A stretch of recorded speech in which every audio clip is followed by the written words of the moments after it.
প্রিয় ভাইরা আমার, বিশ্বনবী হজরত মুহাম্মদ মুস্তফা সাল্লাল্লাহু আলাইহি ওয়াসাল্লাম ইরশাদ করেন, আকমালুল মুমিনিনা ঈমানান, তোমাদের মধ্যে ঈমানের দিক দিয়ে পরিপূর্ণ হচ্ছে ওই ব্যক্তি, আহসানুহুম খুলুকা, যার চরিত্র ভালো, যার চরিত্র সবচেয়ে ভালো, সেই হচ্ছে ঈমানের দিক দিয়ে পূর্ণাঙ্গ।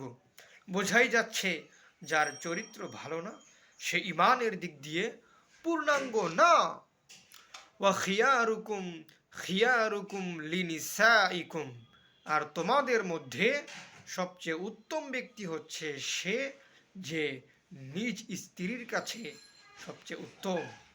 এজন্য নিজের স্ত্রীর কাছে ভালো হতে হবে, নিজের স্ত্রীদের সাথে ভালো ব্যবহার করতে হবে, তাদেরকে পূর্ণাঙ্গ ইসলামী জীবন বিধানের মধ্যে আনতে হবে।